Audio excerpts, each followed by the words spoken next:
السلام علیکم ورحمۃ اللہ وبرکاتہ۔ الحمد للہ رب العالمین، الصلاۃ والسلام علی سید المرسلین وعلی آلہ وصحبہ الطاہرین، اما بعد فاعوذ باللہ من الشیطان الرجیم، بسم اللہ الرحمن الرحیم۔ پیاری بہنوں، مدینے کی دیوانیوں، ہم سب کچھ سنے یا سنائے اس سے پہلے مناسب ہی نہیں ضروری سمجھتی ہوں کہ گنبد خضرا میں آرام فرمانے والے ہمارے آقا و مولا، ہمارے غم گسار آقا، وہ سونے پیارے پیارے مدنی آقا، جو رب کے محبوب، دانہ غیوب، مکی سردار، مدنی تاجدار، ہم بے بسوں کے بس، ہم بے کسوں کے کس، تمام عالموں کی رحمت، تمام عالموں کی جان پر نہایت ادب و احترام کے ساتھ درود و سلام کا تحفہ کچھ اتنی محبت و عقیدت کے ساتھ پیش کریں کہ تمام زمین و آسمان کی ہر شے گواہ ہو جائے کہ یا رب العالمین تیری ان بندیوں نے تیرے حبیب پہ درود و سلام بھیجا ہے، تو اس کے صدقہ طفیل تو ان سب کے تمام صغیرہ و کبیرہ گناہوں کو معاف فرما دے۔ تو بڑی محبت و عقیدت کے ساتھ درود کا نذرانہ پیش کریں، پڑھیے اللہم صلی علی سیدنا شفیعنا حبیبنا مولانا محمد وعلی آل سیدنا مولانا محمد بارک وسلم، صلاۃ و سلام علیکہ یا رسول اللہ صلی اللہ تعالی علیہ وسلم۔ اور دوسری مرتبہ پھر عشق و محبت میں جھوم کے آقا کی بارگاہ میں درود و سلام کا نذرانہ بڑی محبت و عقیدت کے ساتھ پیش کر دیجئے، پڑھیے اللہم صلی علی سیدنا شفیعنا حبیبنا مولانا محمد وعلی آل سیدنا مولانا محمد بارک وسلم، صلاۃ و سلام علیکہ یا رسول اللہ صلی اللہ تعالی علیہ وسلم۔ اور تیسری مرتبہ پھر عشق میں ڈوب کے اپنی محبت کا ثبوت دیتے ہوئے نہایت ادب و احترام کے ساتھ درود پاک کا نذرانہ پیش کر دیجئے، پڑھیے اللہ رب محمد صلی علیہ وسلم، نحن عباد محمد صلی علیہ وسلم، صلی اللہ تعالی علیہ وسلم۔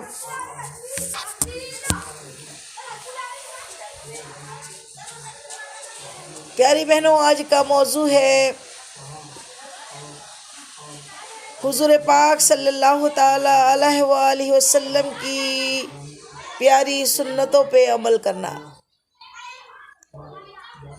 آئیے باغور ہم اس پہ کچھ گفتگو کریں، ہم کہیں آپ سنیں، اور بات اللہ تعالیٰ اپنے حبیب پاک کی سنتوں کے صدقے ہمیں آپ کی سنتوں پہ عمل کرنے کی توفیق عطا فرمائے۔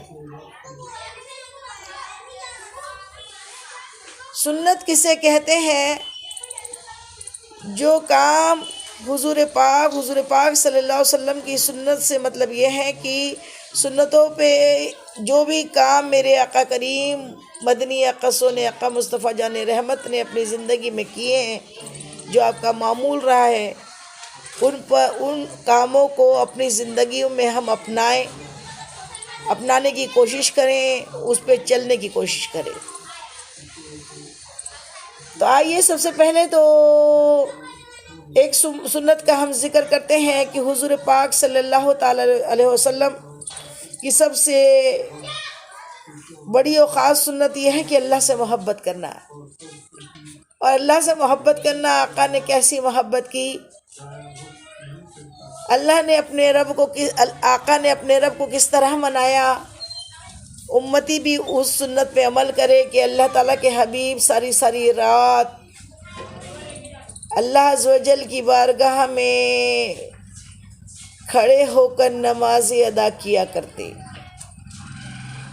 تہجد کی نماز ہمارے لیے نفل ہے، ہمارے آقا کے لیے تو فرض تھی، اور آقا نے جو کیا ہے وہ کام کرنا سنت ہے۔ تو 5 وقت کی نماز کے ساتھ ساتھ ہم تہجد کا اہتمام کریں، تہجد بھی پڑھیں، جتنی سنتیں موقعہ نمازوں میں ہیں اور سنتیں غیر موقعہ ہے اس کو بھی پابندی سے ادا کرنے کی کوشش کریں۔ ایک بھی نماز جان بوجھ کے چھوڑ دینا، یعنی آقا فرماتے ہیں کفر کے قریب پہنچ جانا۔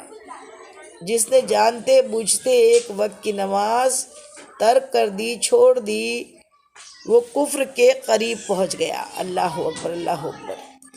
تو اللہ تعالیٰ ہمیں اچھی طریقے سے 5 وقت کی نماز باوضو ہو کے خشوع و خضوع کے ساتھ ادا کرنے کی توفیق بخشے، اور تہجد بھی پڑھیں، اشراق بھی پڑھے، چاشت بھی پڑھے، اوابین بھی پڑھے،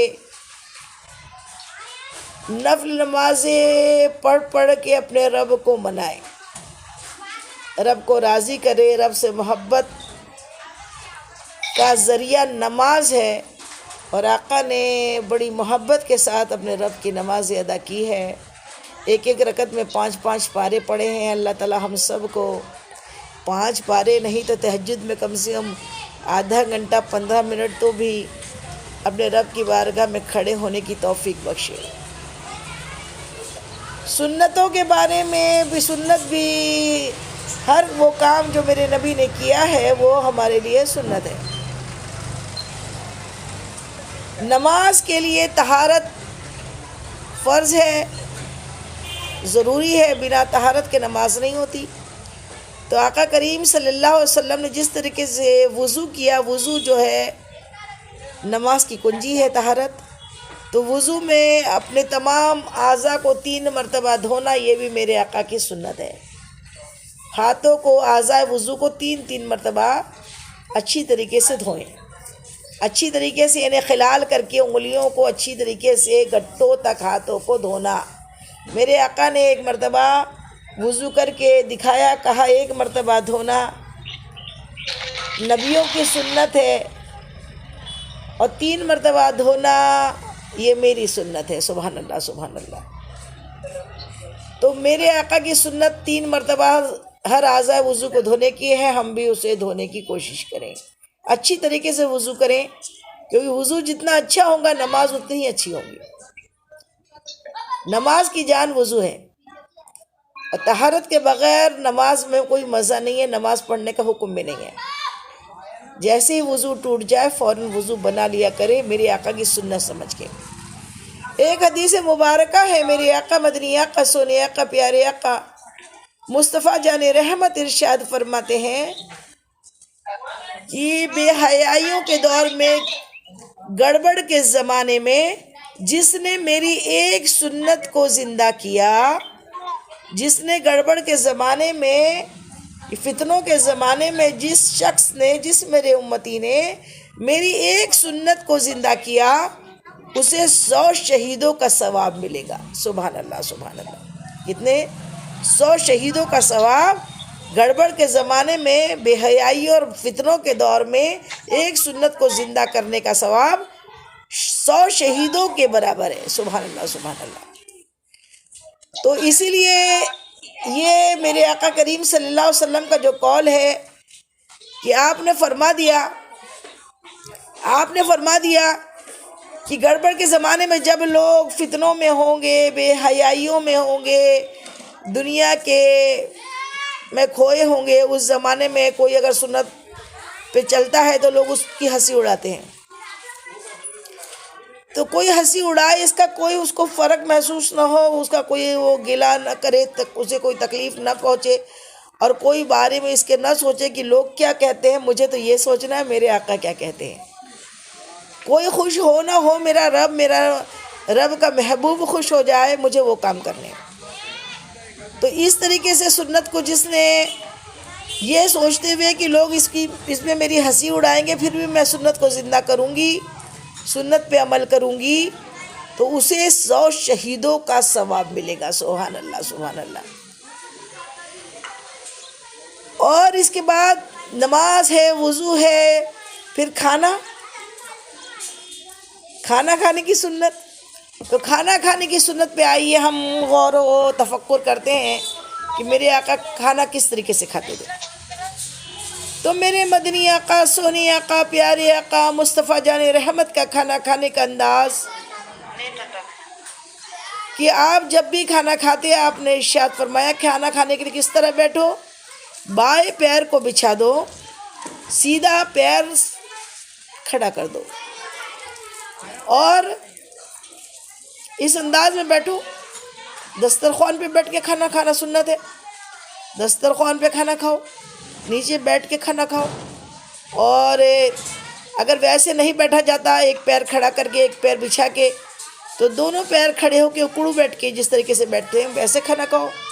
اگر وزن کی وجہ سے، موٹاپے کی وجہ سے اور کسی کمزوری کی وجہ سے ایسا بیٹھنا پاسبل نہیں ہے، ممکن نہیں ہے، تو پھر آپ پالکی مار کے بھی بیٹھ سکتے ہو۔ لیکن اس سے بھی بہتر یہ ہے کہ جس طریقے سے نماز میں قاعدے میں جب بیٹھتے ہیں تو اس وقت جس طریقے سے جس انداز میں بیٹھا جاتا ہے دو جانو ہو کے بیٹھو۔ کھانا شروع کرو تو کھانا شروع کرنے کی سنت یہ ہے کہ بسم اللہ پڑھ کے کھانا کھایا جائے۔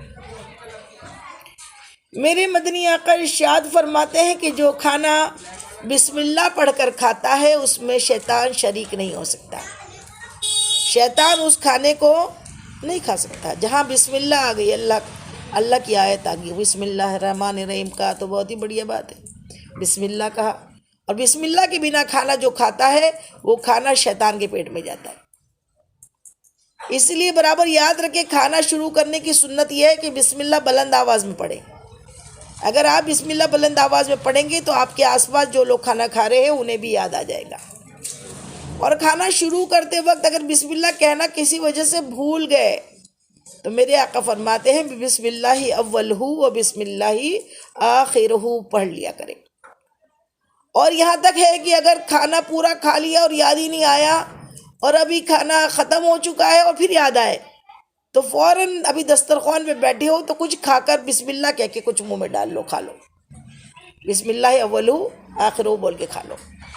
لیکن بسم اللہ کر کے کھا کے جس نے کھانا کھایا بسم اللہ پڑھ کے اس کا کھانا شیطان کے پیٹ میں نہیں جاتا، ورنہ کھانے میں برکت نہیں ہوتی کتنا بھی کھاؤ۔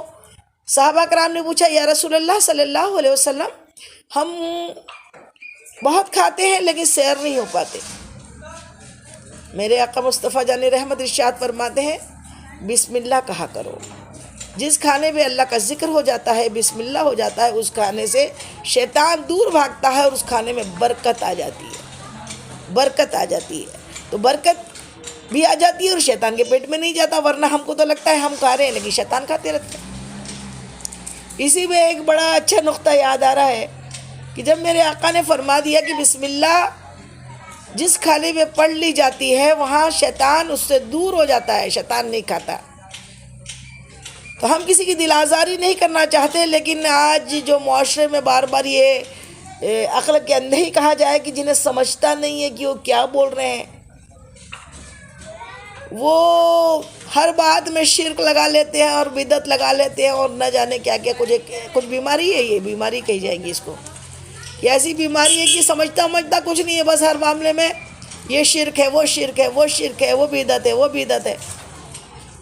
پھر کبھی انہیں کہو کہ بھئی 11ویں شریف کی فاتحہ ہے یا کوئی بزرگ کی نیاز ہے اور ان کو کھانے کے لیے اگر انوائٹ کرو یا فاتحہ ہے تو کہتے ہیں ہم یہ کھانا نہیں کھاتے۔ بہت سارے لوگ آپ کے آس پاس بھی ہوں گے، آپ سب بھی سنتے ہوں گے کہ وہ کیا کہتے ہیں، یہ کھانا حرام ہے، ہم فاتحہ کا کھانا نہیں کھاتے۔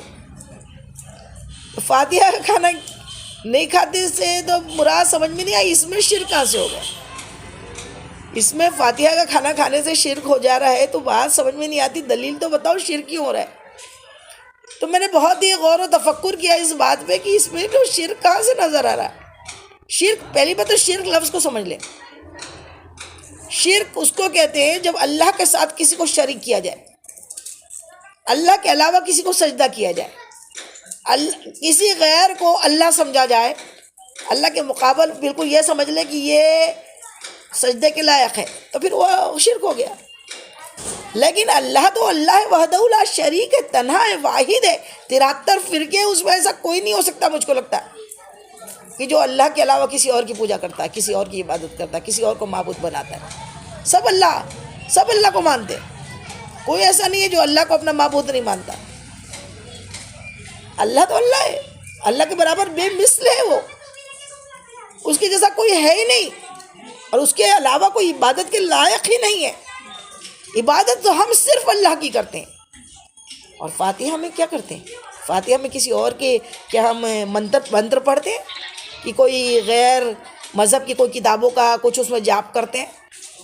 اس میں تو صرف اللہ کا ذکر کرتے ہیں، سورہ فاتحہ پڑھتے ہیں، آیت الکرسی پڑھتے ہیں، قل پڑھتے ہیں، اور درود پاک پڑھتے ہیں، اور یہ سب چیزیں ہم نماز میں پڑھتے ہیں۔ دیکھیے سورہ فاتحہ بھی نماز میں پڑھتے ہیں، آیت الکرسی بھی نماز ختم ہونے کے بعد پڑھتے ہیں، اس کے بعد میں درود پاک کے بنا تو نماز ہی مکمل نہیں ہوتی، درود ابراہیم نماز میں پڑھنا پڑتا ہے۔ یہ ساری چیزیں جو ہم فاتحہ میں پڑھتے ہیں سب نماز میں پڑھتے ہیں۔ پھر اس کو اگر ہم فاتحہ دینے میں اگر ہم فاتحہ دیتے ہیں تو وہ شرک کہاں سے ہو جا رہا ہے؟ اس کو شرک کیسے کہا جا سکتا ہے؟ لیکن شیطان جو ہے نا، یہ ابلیس نے اتنے مکر پھیلائے ہیں کہ جب اسے اللہ تعالیٰ نے بارگاہ رب العزت سے مردود قرار دے دیا نا، عبادت تو بہت کی تھی، اس کے جیسا تو عالم کوئی نہیں، ایسی عبادت کی کہ ہم چاہے بھی تو ہمارے پاس اتنی عمر ہی نہیں ہے نا کہ ہم اتنی عبادت کر سکیں اللہ کی۔ 6 لاکھ برس تھے تو 6 کروڑ برس، اللہ اکبر، ایسی عبادت ایسی عبادت ایسی عبادت کہ زمین و آسمان کا کوئی چپا نہیں بچا جہاں اس نے سجدے نہیں کیے۔ لیکن اکڑ گیا، اپنا دماغ لایا، میرا دماغ، انا میں سپر، میں سپیریٹی کمپلیکس۔ پھر اس کو لگا بس سب غلط، اللہ کے حکم کو بھی غلط اور نبی کے احترام بھی نہیں، نبی کا احترام نہیں کیا، مردود قرار کر دیا گیا۔ سجدہ تھا لیکن سجدہ تعظیمی تھا، وہ سجدہ تو صرف اور صرف اللہ کو جائز ہے، لیکن اللہ نے حکم دیا نا سجدہ کرنے کا، تو جب اللہ نے حکم دے دیا تو سجدہ کرنا چاہیے تھا۔ لیکن اس نے صرف اپنی انا میں آ کر کہ یہ تو شرک ہو جائے گا، یہ غلط ہو جائے گا، میں آدم کو سجدہ کیوں کروں؟ ارے اللہ تعالیٰ حکم دے رہا تھا، اللہ کا حکم مانا تو وہ چاہے جس چیز کا حکم دے۔ اس وقت تک سجدہ تعظیمی جائز تھا، اس وقت سے حضور پاک صلی اللہ تعالی وسلم کی امتوں کے وقت میں پھر سجدہ تعظیمی ختم ہو گیا، بند کر دیا گیا، منسوخ کر دیا گیا۔ تعظیم کرنا الگ چیز ہے، رب ماننا الگ چیز ہے۔ لیکن اس نے کیا کیا، شیطان نے کسی طریقے سے کہ میں اکیلے جہنم میں کیوں جاؤں، میرے ساتھ بہت سارے چیلے بھی تو رہنے چاہیے، اور اس نے برباد کیا ہے۔ اس نے ایسا برباد کیا کہ فاتحہ کے نام پہ کئی لوگوں کو سنیت سے نکال کے وہابیت میں پہنچا دیا۔ وجہ کیا؟ یہ تو فاتحہ دیتے ہیں۔ ارے بھائی، میں نے کہا جو کھانا بسم اللہ پڑھ کے کھایا جائے شیطان کے حلق میں نہیں اتر سکتا، شیطان کھا ہی نہیں سکتا، شیطان کے لیے تو حلال ہی نہیں ہے وہ۔ تو پھر جب جس کھانے پہ فاتحہ میں پورا قرآن 3 مرتبہ قل اللہ پڑھو نا، سورہ اخلاص، 1 قرآن کا ثواب ہے۔ اور کئی بار تو ہم فاتحہ دیتے ہیں تو اس میں ختم قرآن بھی کرتے ہیں، ختم قرآن ہونے کے بعد کئی قرآن ہم اپنے بزرگوں کو ایصال ثواب کرتے ہیں، تحفے پہنچاتے ہیں۔ تو اس میں قرآن پڑھتے، کوئی اور منتر نہیں پڑھتے، کوئی کہیں کا کوئی جاپ نہیں پڑھتے، اس میں اللہ کا ذکر کرتے ہیں۔ اور اس کا کھانے کا ٹیسٹ دیکھیے گا، جو فاتحہ کے کھانے کو کے عادی ہے نا، انہیں معلوم ہے کہ فاتحہ کے کھانے کا مزہ جو آتا ہے، باقی دن میں کتنے مسالے، کتنے پیور گھی اور کتنے اچھی سے اچھی اس میں سب چیزیں اشیاء ڈال دو، کوئی مزہ نہیں آئے گا۔ لیکن فاتحہ کی لذت جو ہوتی ہے وہ اس لیے ہوتی ہے کہ اللہ کا کلام اس میں ملا ہوتا ہے، اللہ کے کلام سے۔ اب ایک اور کانسیپٹ ہم کلیئر کر لیں کہ جس طریقے سے بسم اللہ میں کیا کہہ رہی تھی کہ بسم اللہ پڑھنے سے شیطان حاضر نہیں ہو سکتا، تو جس میں فاتحہ میں اتنا سارا کلام ہم پڑھتے ہیں تو شیطان کے چیلوں کو کہاں ہضم ہوتا ہے؟ تو شیطان کے چیلے پہلے ہی بول دیتے ہیں ہم فاتحہ کا نہیں کھائیں گے، ہمیں فاتحہ کا مت کھلاؤ۔ کیوں؟ کیونکہ شیطان نے بہکا دیا میرا پیٹ کہاں بھرے گا، اب اگر تم فاتحہ کا کھانا کھاؤ گے تو میں تو کھا ہی نہیں سکتا، اور میں کھا نہیں سکتا تو تم جا کیوں رہے ہو کھانے کے لیے؟ اس لیے وہ پہلے بتایا تھا جانا مت بالکل، کیونکہ میرا پیٹ بھرے گا نہیں. تو وہ شیطان کے چیلے اس کی بات میں آ جاتے ہیں. وہ یہ نہیں سوچتے کہ حضور پاک صلی اللہ علیہ وسلم کی سنت کیا ہے. اب چلیے سنت ایک بہت اچھی دلیل میرے دماغ میں آ رہی ہے. عید الاضحیٰ، عید الاضحیٰ تو ہر مسلمان مانتا ہے نا. عید الاضحیٰ سب کرتے ہیں نا.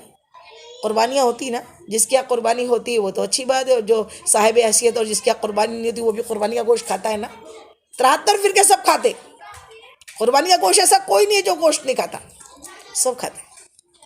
لیکن قربانی کے گوشت میں ایک بات معلوم ہے، جب ہم قربانی خالص اللہ کے لیے ہوتی ہے، اور اللہ تعالیٰ فرماتا ہے میرے پاس کوئی خون اور کوئی گوشت نہیں پہنچتا، تمہاری نیتیں پہنچتی ہیں. انما الاعمال بالنیت، جیسے تمہاری نیت ہوں گی وہ پہنچیں گی. اب آپ نے نیت کر لی، قربانی دی، اور قربانی کے ساتھ نام کس کا لیا جاتا؟ میری مرحوم امی کے جانب سے، نیر جہاں کی جانب سے، ان کے جانب سے.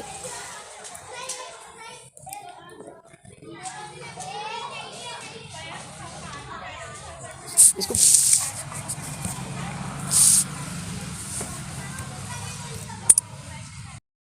صلاۃ و سلام علیک یا رسول اللہ صلی اللہ تعالی علیہ وسلم. پیاری بہنوں، اب ہمارے ذہن میں ہم اس ذہن کو اچھی طریقے سے پھر سے صحیح کر لیں، کہ کانسیپٹ کلیئر کریں کہ جو عید الاضحیٰ ہم مناتے ہیں اس میں جو قربانی کا گوشت ہوتا ہے وہ سب کھاتے ہیں. 73 فرقے میں سے سبھی عید الاضحیٰ کو مانتے ہیں، عید کرتے ہیں. اور عید کے دن جو قربانی ہوتی ہے اس قربانی کا گوشت سبھی کھاتے ہیں. تو اب قربانی تو خالص اللہ عز و جل کے لیے نام سے دی جاتی ہے، اللہ کے لیے دی جاتی ہے. اور اللہ تعالیٰ خود فرماتا ہے میرے پاس قربانی کا گوشت اور خون نہیں پہنچتا. قربانی کا گوشت، خون زمین پہ گرنے کے پہلے اللہ کی بارگاہ میں قبول کر لی جاتی ہے. اس کی نیت، اس کا اخلاص، اس کی اللہ سے محبت، اس نے اللہ کے واسطے اس نے یہ قربانی پیش کی ہے اللہ کی بارگاہ میں. تو قربانی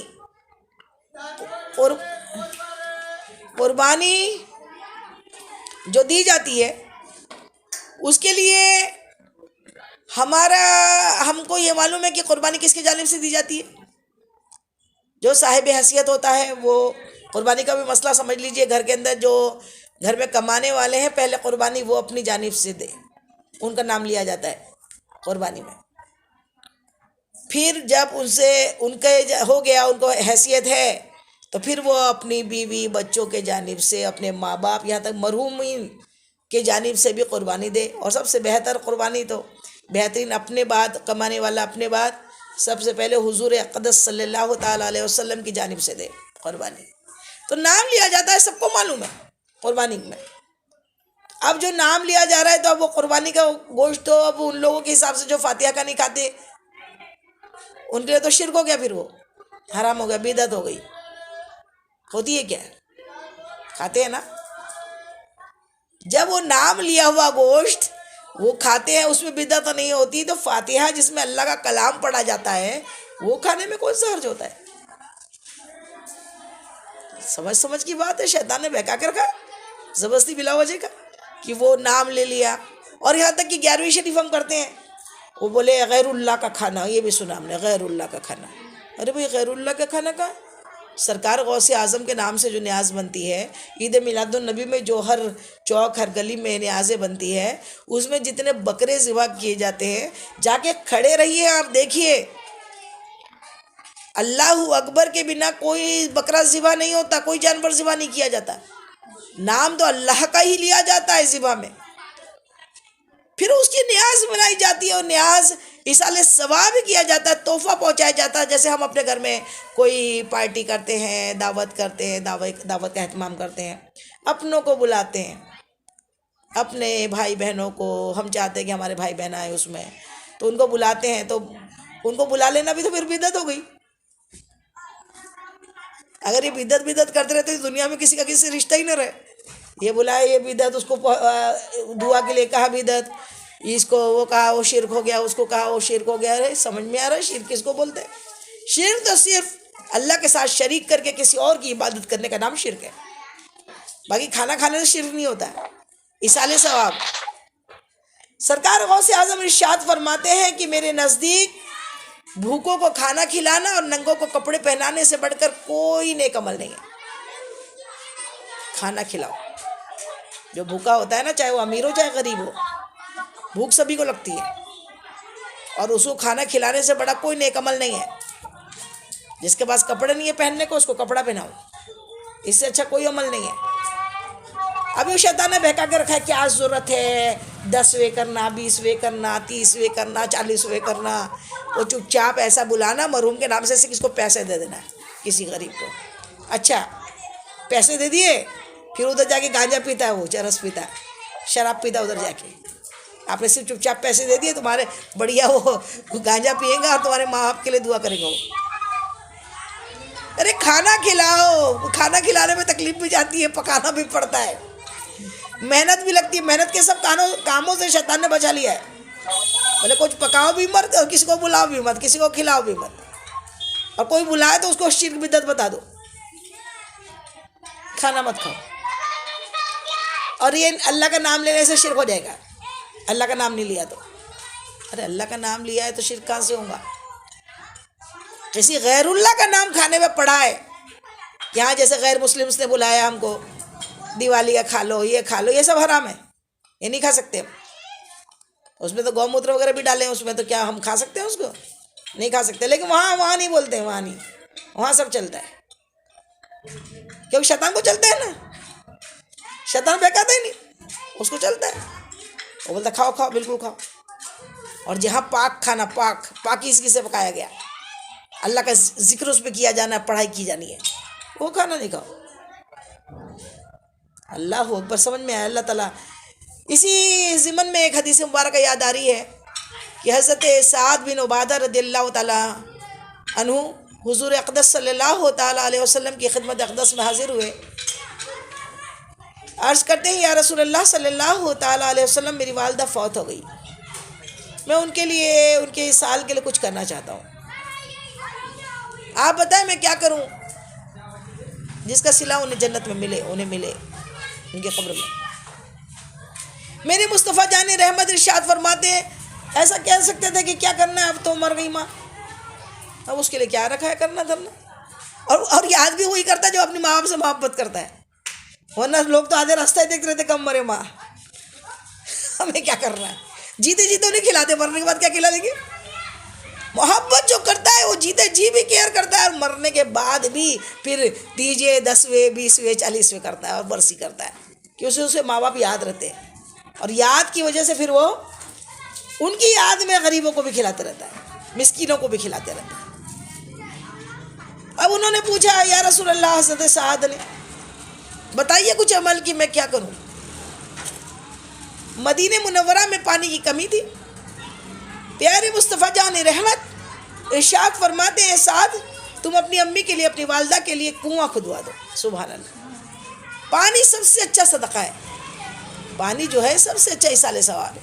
سبیل ہے، سبیل لگانا.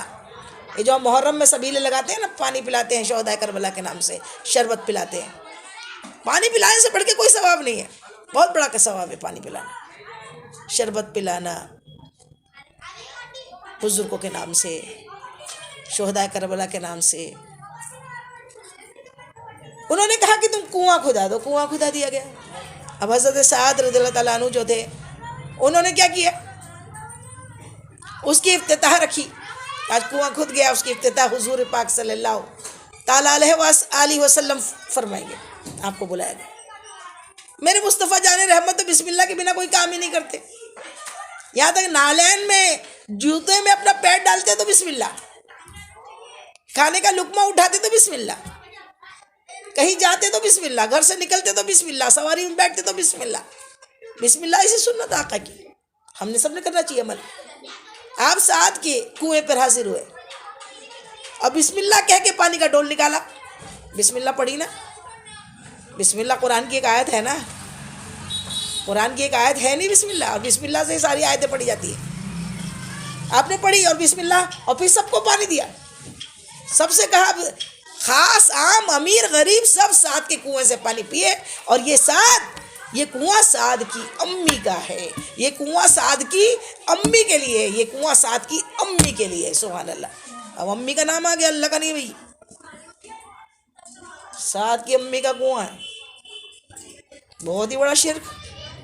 کیسے پئیں گے سب امی کے نام کے کنویں کا پانی؟ مدینے والے پورے پی رہے ہیں، کیونکہ حضور نے فرمایا سعد کی امی کو اس کا ثواب ملے گا. آپ کو فاتحہ کا کھانا ہے، ثواب ان کو پہنچا گیا، آپ کو کھانا کھانا ہے بس، اور اندر سے دعا نکالنی ہے کہ جن کے یہ فاتحہ تھی اللہ ان کے درجات کو اور بلند کرے، اللہ انہیں اپنی اور قربت نزدیک عطا فرمائے. اور عام مسلمان ہیں تو اللہ تعالیٰ اس کی قبر کو کشادہ کرے، نور سے معمور کرے. یہ دعائیں جو کھانے کے بعد نکلتی ہے نا، وہ چہرہ ہی بتاتا ہے، وہ چہرہ ہی کھل جاتا ہے کھانے کے نام سے. ہائے ہائے کیا مزہ ہے کھانا کھانے میں، ایک دم آتما ترپت ہو گئی، روح خوش ہو جاتی ہے، اور خوش ہو کے جو دعا نکلتی ہے نا اللہ تعالیٰ خوش ہو جاتا ہے. پھر جس کے لیے کیا جاتا ہے نا اہتمام، جس کی مغفرت کے لیے، اس کو وہ دعا پہنچ جاتی ہے. ہمارے مذہب اہل سنت میں بھی ایک کانسیپٹ کے کلیئر برابر نہیں ہے. فاتحہ کر لیتے ہیں اور خود ہی کھا جاتے ہیں. تو فاتحہ کا صحیح میننگ، صحیح مطلب یہ ہے کہ فاتحہ دو جن کے نام سے، جن کے مغفرت کے لیے آپ نے وہ کیا ہے اہتمام، تو اس میں غریبوں کو بھی شامل کرو، اپنے رشتہ داروں کو بھی شامل کرو. یہ نہیں کہ فاتحہ دی اور خود ہی کھا گئے. جب تک کسی کی دل سے دعا نہیں نکلے گی فاتحہ کا مطلب نہیں ہوگا. اور ایک چیز اور سمجھ لو، فاتحہ دینا خود سیکھو. فاتحہ اپنے اپنے گھروں میں، فاتحہ دینے میں کیا لگتا ہے، بہت سارا نہیں پڑھ سکتے، سورہ فاتحہ تو یاد ہے نا، قل هو اللہ شریف تو یاد ہے، درود شریف تو یاد ہے، اتنا ہی پڑھ کے دے دو فاتحہ ہو جاتی ہے. غیر محرموں کو ہرگز گھر کے اندر نہ بلاؤ فاتحہ دینے کے نام سے. خود فاتحہ دو، عورت بھی فاتحہ دے سکتی ہے. فاتحہ دینے کے لیے کوئی ایسا نہیں ہے کہ صرف ہاں امام صاحب کو نہیں بلا سکے تو امام صاحب کے گھر میں کھانا پہنچاؤ، کیونکہ وہ امام ہے، امام کی قدر کرنا بھی سیکھو. یہ نہیں کہ وہ فاتحہ دیں گے تبھی کھانا کھلائیں گے ان کو. فاتحہ تو آپ خود دو، اور کھانے کا برتن پھر امام صاحب کے گھر بھی بھیجو، کیونکہ ہم جانتے ہیں آج کا دور کیا ہے، اماموں کی تنخواہیں کتنی رکھی ہے، بہت کم کر کے رکھ دی ہے. اچھے سے ان کو کھانا اگر اپنے گھر بنانا ہے تو اتنی تنخواہیں نہیں ہے. تو اکیلے امام صاحب کو فاتحہ کرا کے اکیلے ان کو کھلا کے نہیں بھیجو، ان کی فیملی بھی گھر میں ہوتی ہے. فاتحہ خود دو، اور اپنے مسجد کے امام کے گھر کھانا ضرور بھیجو، ان کی فیملی کے ساتھ بیٹھ کے وہ کھانا کھائے، اس سے پردہ بھی برابر رہے گا. اللہ ہم سب کو عمل کی توفیق عطا فرمائے، اللہ اچھی طریقے سے عمل کی توفیق دے. ایک مرتبہ اب یہ اسی ضمن میں ایک اور حدیث مبارکہ یاد آ رہی ہے. کہتے ہیں نہیں کہاں ہے، حضور نے کیا تھا کیا، حضور نے فاتحہ دلائی تھی کیا؟ حضور تو جس کھانے کو ہاتھ لگا دے فاتحہ. حضور فاتحہ کو، کھانے کے برتن کو ہاتھ لگا دے، اس میں تو برکت ہی برکت ہے نا. ہم جیسے کو درود پڑھنا پڑتا ہے، ہم جیسے کو اس میں تلاوت کرنی پڑتی ہے، لیکن حضور پاک صلی اللہ علیہ وسلم وہ رحمت للعالمین آقا، وہ جہاں جس برتن میں ہاتھ لگا دے وہاں تو برکت ہی برکت ہے. ایک مرتبہ میرے آقا مدنی آقا سونے آقا سفر میں تھے، صحابہ کرام کا بہت بڑا لشکر آپ کے ساتھ تھا، صحرا کا سفر تھا، اور کھانا ختم ہو گیا تھا، کھانے پینے کی اشیاء سب ختم ہو گئی تھی اس قافلے والوں کے پاس. صحابہ کرام نے آ کر حضور پاک صلی اللہ علیہ وسلم کی بارگاہ میں آ کے بات رکھی، یا رسول اللہ کھانا پینے کا جتنا توشہ تھا وہ ختم کے قریب ہے، اور اب لشکر جو ہے بنا کھائے پریشان ہو سکتا ہے. تو یا رسول اللہ اجازت دیجئے کہ ہم اپنی سواریوں کے جو اونٹ ہیں اس کو بھی ذبح کر دیں. اپنی سواری کے جو اونٹ ہے سفر میں اس کو ذبح کر لیں. میرے مصطفیٰ جان رحمت ارشاد فرماتے ہیں اگر کرنا ہے تو کر لو. پھر کہا کہ اگر ہم اونٹ ہی ذبح کر لیں گے تو پھر سفر کیسے طے کریں گے؟ سفر طے کرنے کے لیے سواری تو ضروری ہے نا.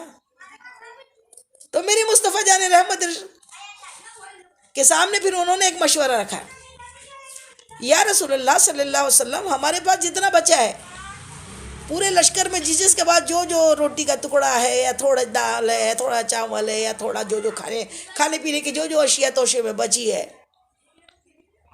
ہم آپ کے پاس لا دیں، آپ اس میں برکت کے لیے دعا کر دیں. میرے آقا کریم صلی اللہ علیہ وسلم تو خود رحمت للعالمین، آپ اللہ کے نبی، لیکن آپ بات سب کی سنتے ہیں، مشورہ سب کا لیتے ہیں. کہا ٹھیک ہے لے آؤ. سارے قافلے والوں کے پاس جتنا بھی روٹی کے ٹکڑے تھے، کھانا تھا، جو بھی پانی تھا، جو بھی چیز کھانے کی اشیاء تھی، جو بھی اناج بچا ہوا تھا، وہ سب جمع کر کے ایک شین میں لا کر میرے آقا کے سامنے رکھ دیا. میرے آقا کریم صلی اللہ تعالیٰ علیہ وسلم نے اسے سامنے رکھ کر کچھ پڑھا اور برکت کی دعا کر دی. ہم بھی تو فاتحہ میں وہی کرتے ہیں. کھانا سامنے رکھ کے آقا نے پڑھا نا، کھانا سامنے رکھ کے آقا نے پڑھا، اس میں اتنی برکت ہوئی کہ جتنا رکھا تھا آپ سب سے کیا برتن بھر بھر کے لے جاؤ. برتن بھر بھر کے لے گئے، اتنے برتن سب کے بھر گئے، سب کے لیے کافی ہو گیا. سبحان اللہ سبحان اللہ. تو یہ فاتحہ میں برکت ہے، اور یہ حضور کے یہ حدیث پاک سے ثابت ہے. اب اس کو لوگ بولے کہ نہیں ہوتا ہی نہیں ایسا، ہوتا ہی نہیں ایسا. غیر اللہ مطلب جو اللہ والا ہی نہیں ہے، جو کلمے والا ہی نہیں ہے، اس کے نام پہ کچھ چیز پکڑا ہے اور وہ ہم نے کھایا ہے تو ہمارے لیے گناہ ہے، بالکل نہ کھائے. لیکن جو اللہ کے رسول کی بات چل رہی ہو، اس نام سے جو بھی پکا وہ ہمارے لیے تبرک ہے. بہت احترام کے ساتھ کھائے، ادب کے ساتھ کھائے. اب کھانا کھانے کی سنت جو ہے کہ میرے آقا سیدھے ہاتھ سے کھانا کھاتے ہیں. سیدھا مطلب دائیں ہاتھ سے، رائٹ ہینڈ سے کھانا کھانا، یہ میرے آقا کی سنت ہے. لیفٹ سے آقا نے منع فرمایا ہے کہ لیفٹ سے جو کھانا کھاتا ہے وہ شیطان کا کام کرتا ہے. لیفٹ ہاتھ کھانے کے لیے اور پانی کے لیے یوز کرنے کو نہیں ہے. لیفٹ ہاتھ سے ہرگز کھانا نہ کھائے. بچوں کو بھی اس جانب بچپن سے دھیان دے کہ وہ کبھی بھی دامے ہاتھ سے کھانا نہ کھائے، سیدھے ہاتھ سے، رائٹ ہینڈ سے ہی کھانا نوش کریں. میرے آقا کی سنت ہے کہ کھانا بسم اللہ پڑھ کے کھاتے. بیچ اگر کبھی کوئی بھول جاؤ تو بسم اللہ اولہ اور آخرہ پڑھ لیں. بسم اللہ کھانے کو جب شین میں کھایا جائے تو اپنے سامنے سے کھانا کھائے. ایک ہی قسم کا اگر کھانا شین میں رکھا ہے، آج کل تو سب الگ الگ پلیٹ لے کے اس میں کھاتے ہیں، وہ سنت نہیں ہے. سنت تو یہ ہے ایک شین میں سب مل کے کھائے اور اس میں بیچ میں ہاتھ نہ ڈالے. ایک صحابی رسول کی حدیث مبارکہ ہے، انہوں نے کہا کہ میں چھوٹا تھا، ام المومنین ام سلمہ رضی اللہ تعالیٰ عنہ کے بیٹے ہیں، وہ آقا کی پرورش میں تھے، آپ کے پہلے شوہر کے بیٹے تھے، آقا کی پرورش میں تھے. انہوں نے کہا کہ میں سرید کھا رہا تھا اور بیچ بیچ میں ہاتھ ڈال رہا تھا. آقا نے ہاتھ پکڑ لیا اور کہا کہ اپنے سامنے سے کھاؤ. کیا کہا؟ اپنے سامنے، کیونکہ سرید میرے حضور کی بہت پسندیدہ ڈش ہے. آپ کو سرید بہت پسند تھا. سرید اس کو بولتے ہیں جو گوشت کے سالن میں روٹیوں کا ٹکڑے کر کے پکایا جاتا ہے، اس کو سرید بولتے ہیں. جس میں بوٹیاں بھی ہوتی ہے اور گوشت کی روٹیاں، جو کی روٹیاں ٹکڑے کر کے اس میں پکائی جاتی ہے، اس کو سرید بولتے ہیں. سرید میرے آقا کو بہت پسند تھا، مغلوب تھا، آپ کھاتے.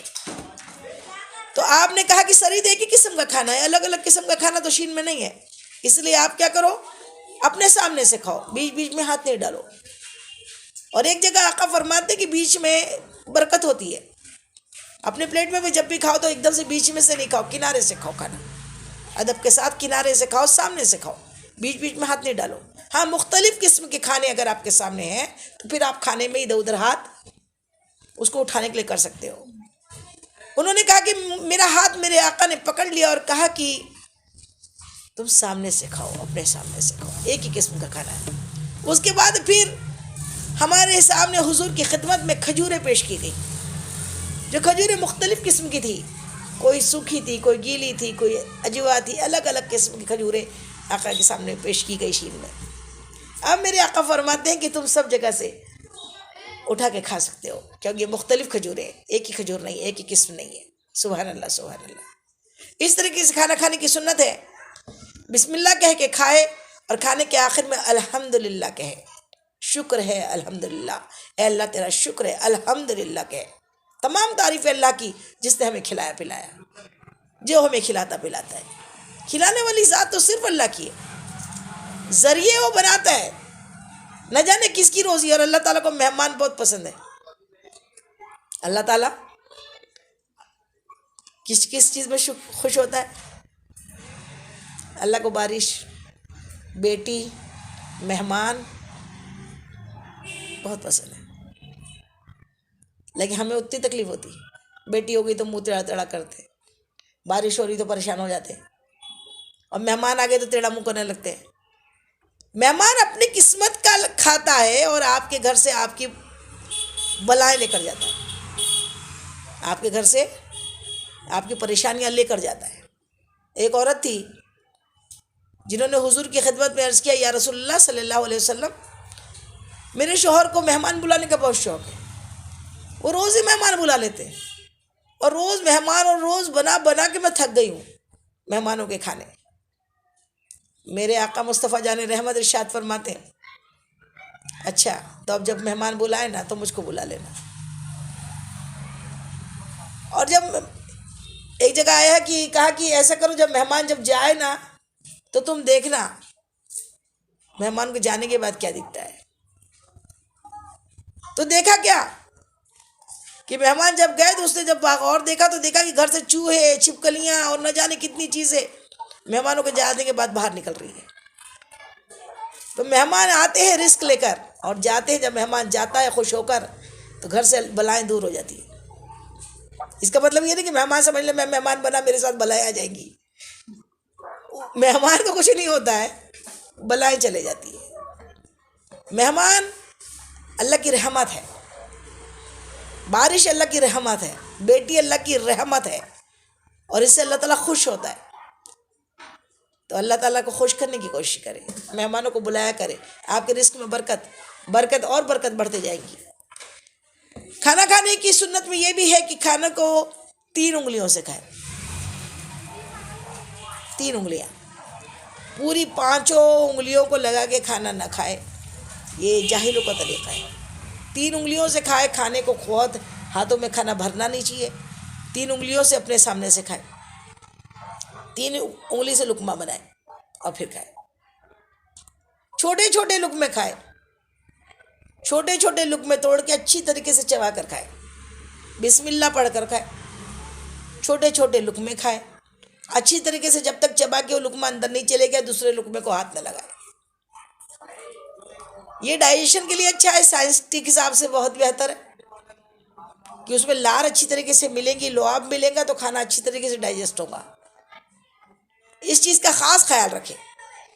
تو یہ کھانے کی سنت ہے۔ کھانا کھانے کی سنت کے بعد میں سب سے پہلے کھانا کھانے کے اسٹارٹ میں پہلے دونوں ہاتھوں کو گٹے سمیت دھوئے، دونوں ہاتھ۔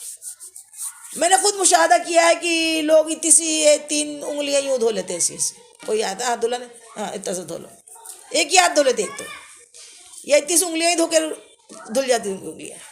سنت طریقہ یہ ہے کہ دونوں ہاتھوں کو گٹے سمیت کھانا کھانے کے پہلے دونوں ہاتھوں کو دھوئے اچھی طریقے سے، صاف، جس طریقے سے وضو میں دھوتے ہیں۔ کھانے کے بعد بھی دونوں ہاتھوں کو اچھی طریقے سے دھوئے، اور دھونے کے بعد پھر وہ طریقوں میرے آقا کیا کرتے ہیں، اپنے چہرے پہ اور اپنے بالوں کا یوں مسا کر لیتے، فرماتے یہ کھانے کے بعد کا وضو ہے۔ سبحان اللہ سبحان اللہ۔ کھانا اس انداز میں کھائے، اور روٹی کو جو توڑنا ہے، میرے آقا نے کبھی روٹی کو یوں ایک ہی ہاتھ سے نہیں توڑ کے کھایا، روٹی کو دائیں ہاتھ میں، لیفٹ ہاتھ میں پکڑیں اور اس کے چھوٹے چھوٹے ٹکڑے سیدھے ہاتھ سے توڑیں اور پھر بسم اللہ کہہ کے اس طریقے سے کھائیں۔ یہ میرے آقا کے کھانے کی سنت ہے۔ کھانے کے بعد کی دعا پڑھیں کھانا ختم ہونے کے بعد، اور یاد رکھیں دسترخوان جب تک اچنا نہ جائے، اٹھا نہیں لیا جائے تب تک نہ اٹھے۔ یہ دسترخوان کی سنت ہے. اور الحمدللہ کہے دھیرے آواز میں، پست آواز میں، کہ کہیں دوسرے لوگ جو بھی سیر ہونے کے ہیں، کھانا ان کا ہونے کا ہے، وہ آپ کو دیکھ کے کہ آپ نے جلدی کھانا کھا لیا تو وہ بھی اپنا کھانا ہاتھ روک دے. ایسا نہیں ہونا چاہیے. آپ اگر کم خوراک ہے، کم کھاتے ہیں، آپ کا تھوڑے سے میں پیٹ بھر جاتا ہے، تو ان کے لیے بھی علماء کرام نے ایک مسئلہ لکھا ہے کہ اگر آپ کم کھاتے ہیں تو تھوڑا دھیرے دھیرے رک رک کر کھائیں، کہ محفل کو شرمندہ نہ ہونا پڑے. اور محفل سے اگر کسی ضروری کام سے آپ کو اٹھنا ہے پہلے سب سے، تو اسے اجازت لے کے اٹھے، کہ سب کا کھانا چل رہا ہے، کوئی کہیں شرمندہ ہو کے وہ پہلے نہ اٹھ جائے.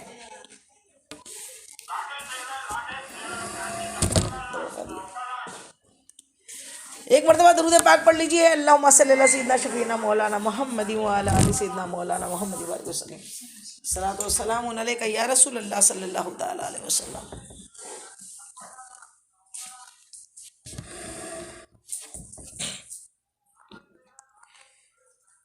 یہ کھانے کی سنت ہوئی. اس کے بعد میں ہمیں پانی پینے کی سنت بھی دیکھنا ہے. پانی اس انداز میں پیے کہ پانی کو میرے آقا نے ہمیشہ اس طرح نوش فرمایا کہ برتن کو منہ لگا کے بسم اللہ کہہ کے منہ لگائیں، اور 3 سانس میں پانی پینے کا حکم ہے. کتنے؟ 3 سانس میں. تو پہلی سنت پانی پینے کی یہ ہے کہ پہلے پانی کا گلاس سیدھے ہاتھ میں لے، پانی کا برتن سیدھے ہاتھ میں لے، اور اس کے بعد کیا کرے؟ بسم اللہ کہے اور پانی کو باغور اچھی طریقے سے دیکھے. پانی دیکھ کر پینا سنت ہے. 3 سانس میں پینا سنت ہے. سیدھے ہاتھ میں لے کر پینا سنت ہے. اور اطمینان کے ساتھ چوس چوس کے پانی پینا سنت ہے. گٹ گٹ کر کے پینے سے ہارٹ خراب ہوتا ہے، ہارٹ میں نقصان ہوتا ہے. بھڑ بھڑ یوں طریقے سے اوپر لوٹے سے پانی بھڑ بھڑ ڈالا، یہ مجوسیوں کا طریقہ ہے. پانی کے برتن کو منہ لگائے، بسم اللہ پڑھیں، پانی کو باغور دیکھیں، اور پھر چوس کے پانی کو دھیرے دھیرے سلو موشن میں پانی کو 3 سانس میں، 1 سانس یوں پیا، پھر رکھ دیا، پھر بسم اللہ کہہ کے منہ کو لگایا، پھر الحمدللہ کہہ کے ہٹایا، پھر بسم اللہ کہہ کے پورا پانی پی لیا. یہ پانی پینے کی سنت ہے. ایک مرتبہ مدنی آقا، سونے آقا، پیارے آقا مصطفیٰ جان رحمت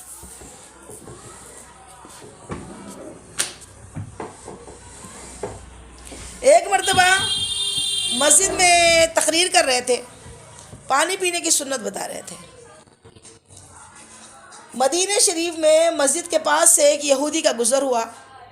اس کے کانوں میں آواز گئی تو وہ باغور سننے لگا یہودی کہ یہ اللہ کے نبی ہیں، یہ مسلمانوں کے نبی کیا بات بتا رہے ہیں. چلتے چلتے اس کے کانوں میں آواز آئی، وہ سننے لگ گیا. تو آپ پانی پینے کی سنت بتا رہے تھے. آپ نے کہا پانی جب بھی پیو، پانی کے برتن میں اچھی طرح دیکھ کر پیو کہ کہیں گرد غبار، کوئی بال، کوئی کیڑا تو نہیں ہے. پانی کو دیکھ کے پینا سنت ہے. ورنہ بچے بھی آتے فوراً گھڑے میں سے پانی نکالتے، یوں فلٹر میں سے پانی لیتے، یوں گڑ گڑ گڑ گڑ یوں پی لیتے، یا کہیں بھی گلاس رکھا رہتا ہے کھلا، وہ سے پی لیتے ہیں. ایسا پینا سنت نہیں ہے. پانی کو دیکھ کر پیے. اب پانی کو دیکھ کے پینا، آقا فرما رہے تھے کہ پانی کو دیکھ کر پیا کرے پانی. اب وہ یہودی وہاں سے گزر رہا تھا، اس کے کانوں میں اتنی آواز چلے گئی، میرے آقا کی آواز، سبحان اللہ. اب وہ گھر چلے گیا. رات میں اسے پیاس لگی، جب سویا تو رات میں پیاس لگی تو اس نے اپنی بیوی سے پانی مانگا. اس کی بیوی نے پانی کا برتن اس کے ہاتھ میں لا کے دے دیا، پانی کا کجا. اور اس نے پانی پینے کے لیے جیسی منہ کے قریب کیا تو اسے یاد آیا کہ نہیں، وہ مسلمانوں کے نبی بتا رہے تھے کہ پانی کو دیکھ کے پینا چاہیے. تو اس نے اپنی بیوی سے کہا چراغ جلاؤ. اس زمانے میں لائٹ تو تھا نہیں، چراغ جلائے جاتے تھے. اور آقا نے فرما دیا کہ چراغ رات میں یہ بھی سنت ہے کہ چراغ بجھا کے سویا کرے. چراغ جلتے ہوئے چھوڑ کے کبھی نہ سوئے، گھر جل جاتا ہے. اس نے کہا اپنی بیوی سے چراغ جلاؤ، میں پانی میں دیکھ کر پانی پیوں گا. جبکہ یہودی تھا، ابھی مسلمان نہیں ہوا تھا. کہا میں پانی دیکھ کر پیوں گا، تم چراغ جلاؤ. جیسے ہی چراغ جلائے تو دیکھا کہ ایک بڑا زہریلا بچھو اس میں تیر رہا تھا پانی میں. اللہ اکبر. اس نے جیسی دیکھا تو گھبرا گیا, کہا یا اللہ, کہنے لگا کہ ایک اتنا زہریلا بچھو اگر میں پانی کے ساتھ پی جاتا تو میرا کیا بنتا. اس نے کہا اللہ کے نبی کی ایک بات سے ماننے سے میری جان بچ گئی, تو پوری بات مانوں گا تو کیا ملے گا. یہ سن کے صبح ہوتے ہوتے وہ مسجد میں پہنچ گیا, غسل کر کے مسجد پہنچا اور کہنے لگا اے اللہ کے نبی, یا محمد مصطفیٰ صلی اللہ علیہ وسلم, مجھے کلمہ پڑھا دیجئے, میں مسلمان ہونا چاہتا ہوں, کیونکہ آج ایک سنت پہ عمل کیا ہے تو میری جان بچ گئی, اگر آپ کی ہر بات پہ عمل کروں گا تو میری آخرت بھی بچ جائے گی. سبحان اللہ سبحان اللہ. تو یہ ہر سنت کا ایسا بڑا کرشمہ ہے کہ جس نے سنتوں میں عمل کر لیا اس کو کبھی کوئی نقصان نہیں ہو سکتا. ایک کسی دانا شخص سے کسی نے پوچھا کہ حضرت آپ مجھے کچھ نصیحت کیجئے, کچھ ایسی بات بتائیے جس سے میں کبھی بیمار نہ ہوں, مجھے کوئی تکلیف نہ ہو. کہنے لگے بالکل سنو.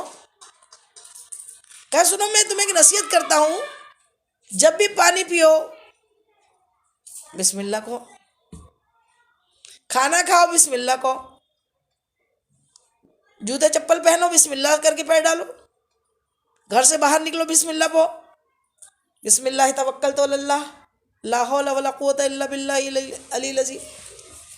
جہاں تم بسم اللہ کہو گے کبھی بیمار ہوں گے ہی نہیں, کیونکہ بسم اللہ کہنے سے, پانی پینے سے, پانی میں کئی جراثیم ہوتے ہیں جو ہمیں دکھائی نہیں دیتے, لیکن جہاں اللہ کا نام آ گیا اب اس کا کوئی افیکٹ نہیں ہوگا جراثیم کا.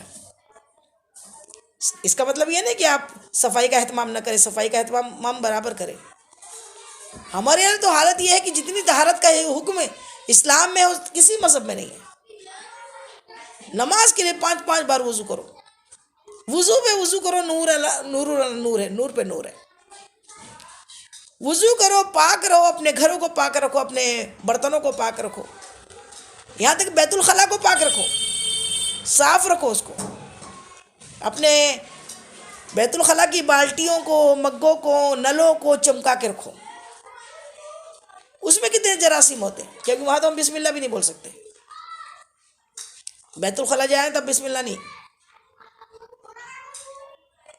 اللہم انی اعوذ بک من الخبث والخبائث پڑھنا ہے اندر, اور وہاں پہ داواں پیر ڈالنا ہے بیت الخلاء میں, سیدھا نہیں. یہ سنت حضور کی. میرے آقا نے کیا نہیں سکھایا, بیت الخلاء میں جانا بھی سکھایا, کھانا کھانا بھی سکھایا. اب پانی پینے کی سنت اتنی پیاری کہ اگر جس نے دیکھ کر پانی پیا اس پہ کبھی کوئی کیڑا مکوڑا نہیں پی سکتا ہو. سیدھے ہاتھ سے پینا ہے, 3 سانس میں پینا ہے, پانی کو چوس کے پینا ہے. یہ پانی پینے کی سنت ہو گئی. سونے کی سنت, سونے کے پہلے میرے آقا مدنی آقا سونے آقا فرماتے با وضو ہو کے سو. جو با وضو ہو کے سوتا ہے ساری رات اس کے سرہانے ایک فرشتے کی ڈیوٹی لگ جاتی ہے. ساری رات ایک فرشتہ اس کی مغفرت کی دعا کرتا ہے. سبحان اللہ. فرشتہ رات بھر ڈیوٹی میں لگا ہے, ہم سوئے ہیں, اور وضو میں ٹائم کتنا لگ رہا ہے, وضو کرنے میں ٹائم کتنا لگتا ہے, 5 منٹ بھی نہیں لگتے, اور ساری رات فرشتے کی ڈیوٹی لگ گئی. ہم وضو کر کے سوئے, اور وضو کر کے میرے آقا جب بھی اپنے بستر پر جاتے, بستر کو جھاڑنا سنت ہے, اپنے ہاتھوں سے جھاڑو, صاف کرو. دیکھو کوئی کلپ, کانٹا, سوئی, کوئی چبھنے والی چیز یا کوئی کیڑا مکوڑا, کوئی سانپ بچھو تو بستر پہ نہیں ہے کہ فوراً آئے بستر میں گھس گئے. یہ سنت نہیں ہے. جب بھی بستر پہ آؤ اچھی طریقے سے بستر کو جھاڑ لو, صاف کر لو, جھٹک لو, جھٹک کے پھر بسم اللہ بول کے آپ اس پہ بیٹھو, اور پہلو کے بل لیٹو, سیدھی کروٹ. اوندھا لیٹنا آقا کو پسند نہیں, اللہ کو پسند نہیں. سنت جو ہے وہ سیدھی کروٹ جیسی آپ لیٹو, جتنی دیر لیٹ سکتے ہو سیدھی کروٹ پہ اپنے سیدھے گال کے نیچے اپنا سیدھا ہاتھ رکھے, ہتھیلی رکھے, اور لیٹنے کے پہلے بہت ساری چیزیں اذکار ہے پڑھنے کے, لیکن سورہ فاتحہ, آیت الکرسی اور چاروں کل ضرور پڑھیں. یہ میرے آقا کی سنت ہے. اور پڑھ کے پھر دونوں یوں مٹھیوں میں یوں دم کرے اور پھر سر سے پاؤں تک اسے پھیر لے. اب اللہ کلام تو یہاں بھی پڑھا، تو یہ بھی شرک و بدعت ہو گیا کیا؟ فاتحہ دو تو شرک و بدعت ہوگا، پھر یہ کیا ہے؟ پانی تو دم کر کر کے پیتے ہیں. تو یہ کوئی اللہ کا کلام چاہا سوائے بیت الخلاء میں کو چھوڑ کے ناپاک جگہوں میں نہیں پڑھنا ہے. باقی ہر جگہ اللہ کا کلام، اللہ کا ذکر کرنا ہے. اللہ کا ذکر جتنا زیادہ ہوگا اتنا نور رہے گا. رات بھر اگر آپ اس طریقے سے سو گئے بستر پہ، اس کو سونے کا، شیطان کو سونے کو جگہ نہیں ملے گی. اللہ کا نام، اللہ کا ذکر جہاں گیا، اللہم بسمک اموت و احیا پڑھے، اے اللہ تیرے نام سے ہی مرتے ہیں، تیرے نام سے ہی زندہ ہوں گے. اللہ کا نام آ گیا. گھر میں آنے کی سنت، میرے آقا گھر میں آنے کی سنت کی بسم اللہ کہہ کے گھر کے اندر داخل ہو. اور کسی نے کبھی کس سے پوچھا کہ بہت محتاج ہوں، پریشان ہوں، رزق کی بہت کمی ہے، تو بہت اچھا ایک عمل ہے جو آپ کو میں بتا دوں کہ جب بھی گھر میں آئے، گھر میں داخل ہو، اپنے شوہر، اپنے بچوں، اپنے بیٹوں کو بھی بتائے جو روز باہر جاتے ہیں. وہ جب آئے، ہم عورتیں تو وقتاً فوقتاً ہی وہ گھر سے باہر نکلتی ہیں، اور ویسے ہی نکلنا بھی چاہیے. فضول ہی گھر سے باہر گھومتے رہنا، بازاروں میں گھومتے رہنا، اس کے گھر گھومتے رہنا، اس کی کرتے رہنا اللہ کو پسند نہیں ہے. امام حسن رحمۃ اللہ علیہ، حضرت امام حسن رضی اللہ تعالیٰ عنہ، حضور پاک صلی اللہ علیہ وسلم کے پیارے نواسے، ارشاد فرماتے ہیں کہ جو عورت اپنی زندگی چہار دیواری کے اندر کاٹتی ہے، چار دیواری میں رہنا زیادہ پسند کرتی ہے، جو عورت زندگی بھر چار دیواری کے اندر رہتی ہے، اپنے گھر کے اندر رہتی ہے، اس کے قریب، ایک دم قریب اللہ ہوتا ہے، اس کے بہت قریب اللہ ہوتا ہے. سبحان اللہ. تو اللہ کے قریب ہونا ہے تو کم سے کم باہر نکلے. اور مردوں کو تو کمانے جانا ہے، روزی رزق کے لیے جانا ہے، بیٹوں کو، بھائیوں کو، مردوں کو، اپنے شوہر کو. تو جب وہ جاتے ہیں تو ان کو یہ عمل بتائیں. اسکول جاتے ہیں بچے، بچیاں جاتی ہیں اسکول، علم حاصل کرنے کے لیے تو روز جاؤ. عورتیں بھی روز جائیں علم حاصل کرنے، اچھی مجلسوں کو ڈھونڈیں اور اس میں جائیں. وہ تو ایک حج عمرے کا ثواب ہے. ابھی آپ بیٹھے ہو، آپ ایک عمرہ آپ کو ملا ہے. بیٹھے بٹھائے آپ نے علم حاصل کرنے کے لیے وقت نکالا ہے، آپ کی مغفرت ہو گئی، میری مغفرت ہو گئی، ساری زندگی کے گناہ معاف کر دیے گئے. اگر اس درمیان آج یا کل میں ہم مر گئے اور طلب تھی اگلے اتوار کو پھر بیٹھنا ہے، تو شہادت بھی ملیں گی. سبحان اللہ. 1000 رکعت نفل نماز پڑھی نہیں ہے ابھی ہم نے، لیکن یہاں بیٹھے ثواب مل گیا. اتنا اچھا عمل ہے، لیکن لوگوں کو اس کے لیے ٹائم نہیں ہے. بہت افسوس ہوتا ہے، بہت افسوس ہوتا ہے. اتنی محنت انسان کرتا ہے، چاہے کتنی طبیعت خراب ہوتی ہے، پھر بھی چاہتا ہے کہ نہیں، اللہ کے بندوں کو اللہ کا ذکر کریں، اللہ کے ذکر بتائے، سنتیں بتائے، حضور کی باتیں بتائیں. اس کی کوئی فیس بھی نہیں ہے، لیکن پھر بھی لوگوں کے پاس میں وقت نہیں ہے. شاید ملک الموت کو بھی کہیں گے ابھی وقت نہیں ہے. اللہ عمل کی توفیق عطا کرے، اللہ عمل کی توفیق عطا کرے، اللہ وقت دے. سیریلوں کے لیے برابر روز سیریل دیکھنے کے لیے ٹائم ٹیبل سے وقت ہوتا ہے. اللہ اکبر. وہ پکچریں دیکھنے کے لیے کوئی شرک بدعت بھی نہیں ہوتا. وہاں نہیں بولتے کہ یہ تو یہ حضور نے کیا تھا کیا. وہ تو بڑے اچھے سے کرتا ہے. جب بزرگوں کی اچھی بات، ذکر کی بات آئی تو وہاں بھی سب ہو جاتا ہے. اللہ ہم سب کو عمل کی توفیق عطا فرمائے. تو ایک بزرگ سے کسی نے پوچھا کہ بتائیں کیا کریں، تو انہوں نے کہا کہ یہ جو سنت ہے بہت اچھی ہے کہ جب گھر سے باہر سے گھر آؤ تو کیا کرو، بلند آواز میں گھر والوں کو سلام کرو. السلام علیکم، السلام علیکم رحمۃ اللہ وبرکاتہ. سلام اچھی طریقے سے کرنا سیکھے کہ السلام علیکم رحمۃ اللہ وبرکاتہ. چاہے گھر میں کوئی ہے، چاہے گھر میں کوئی نہ ہو، لیکن سلام آپ کو کرنا ہے. دوسرا عمل،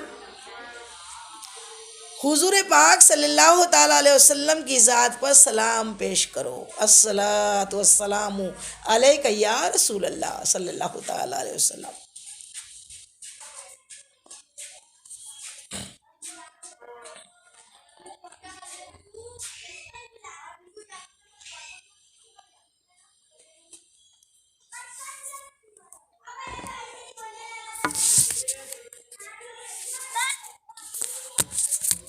درود پاک پڑھ لیجئے.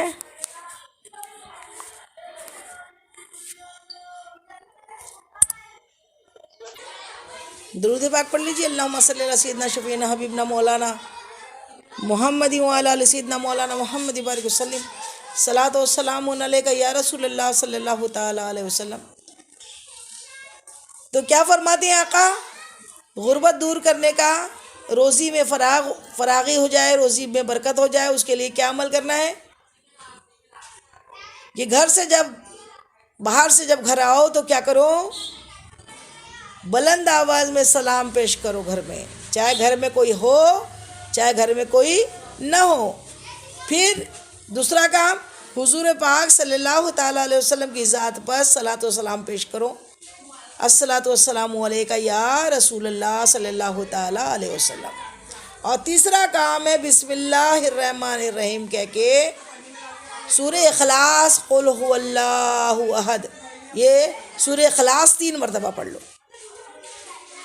اور پھر دیکھو اتنی رزق میں برکت ہو جائیں گی، اتنی رزق میں برکت ہو جائیں گی کہ سنبھالے نہیں سنبھلے گا. ایک صحابی رسول کو آقا نے یہ نسخہ بتایا. ہمارا کام ہے ہم بھی اس کو پابندی کے ساتھ اپنے گھر والوں کو بتائیں اور سکھائیں. اور جب گھر سے باہر سے آئے، یہاں تک کبھی بھول جائیں، ہوتا ہے شیطان بہکا دیتا ہے، بھلا دیتا ہے. گھر میں داخل ہو گئے پھر یاد آیا اللہ اکبر تو کیا ہی نہیں، تو پھر کیا کرے؟ اس کا بھی عمل بتا دیتے ہیں کہ اس کے لیے کیا کرے. پھر گھر سے باہر چلے جائے، پھر گھر سے باہر نکلے، پھر گھر کے اندر سلام کر کے داخل ہو، صلاۃ و سلام پیش کرے اور 3 مرتبہ قل هو اللہ شریف پڑھ لے. اس کے فائدے کتنے دیکھیے. اب سلام کیا کتنی نے کی؟ 10 نے کیا، 40 نے کیا، عمل نامے میں لکھ گئی. پھر صلاۃ و سلام پیش کیا، درود پڑھا، اس میں بھی 10 نہیں، 40 نہیں، 70 نہیں، 700 سے بھی زیادہ دل سے پڑھا تو اتنی نیکیاں مل گئی. اور 3 بار سورہ اخلاص پڑھا، مطلب ایک قرآن ختم کیا. 3 بار قل اللہ پڑھنا، قل اللہ شریف 3 مرتبہ پڑھنا، مطلب ایک قرآن مکمل کرنا. اتنا آپ نے کیا ہے، کتنا بڑا ثواب، کتنی نیکیوں کا ذخیرہ ہو گیا. ظاہر ہے کہ بالکل ثواب بھی ملیں گا اور روزی میں بھی برکت ہوں گی. یہ عمل سب کو سکھائیں اور سب کو بتائیں. اتنا کر لیا کرو. جو روزی میں پریشان ہے، روزی نہیں ہو رہی برابر، اس کے لیے چاہیے کہ وہ یہ عمل سب کو بتاتے رہے. اب سوچتے ہیں کپڑے پہننے کی سنت. میرے آقا مدنی آقا، سونے آقا، پیارے آقا جب بھی نیا کپڑا پہنتے ہیں تو کیا کرتے ہیں؟ کپڑا جب بھی پہنے، نیا پہنے پرانا پہنے، اچھی طریقے سے 3 مرتبہ اس کو جھٹکے، جھاڑے. کبھی کبھی کوئی چھپکل، کوئی بچھو، کوئی کیڑا کپڑوں میں ہو سکتا ہے. میرے آقا ہم سے کتنی محبت کرتے ہیں. ایک ماں کیا سکھائیں گی جتنا ہمیں آقا نے سکھایا ہے کہ میرے امتی کو کہیں کوئی تکلیف نہ پہنچ جائے، کوئی تکلیف نہ پہنچا دے. اس لیے کہا جب بھی کپڑا پہنو جھٹک کے پہنو، 3 مرتبہ زور سے جھٹکو. جھٹک کے پھر اس میں جب گلے میں ڈالو تو سیدھا ہاتھ پہلے ڈالو، پھر ڈاواں ہاتھ یا اللہ یا نورو پہن کے، نورو یا اللہ یا نورو کہو کہ نور پیدا ہو اس میں کپڑے میں. بسم اللہ کہہ کے پہنو، بسم اللہ کے بنا کبھی نہیں پہننا. ہر کام بسم اللہ، اللہ کے نام سے. اللہ کے نام سے جو بڑا رحمان اور رحیم ہے، نہایت رحمان اور رحیم ہے، نہایت رحم کرنے والا ہے. بسم اللہ الرحمن الرحیم ہمیشہ پڑھے. یہ کپڑے پہننے کی سنت ہے.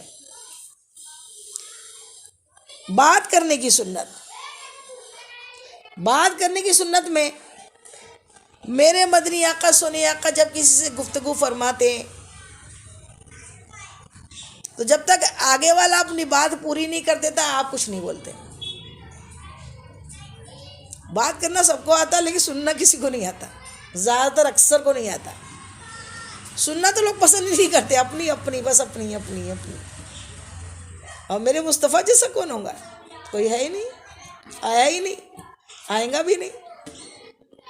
میرے مصطفیٰ جب کسی سے گفتگو کرتے ہیں تو میرے آقا جب آگے والا جب تک اپنی پوری پرابلم بتا کے خاموش نہیں ہو جاتا تب تک آپ اس کا جواب نہیں دیتے.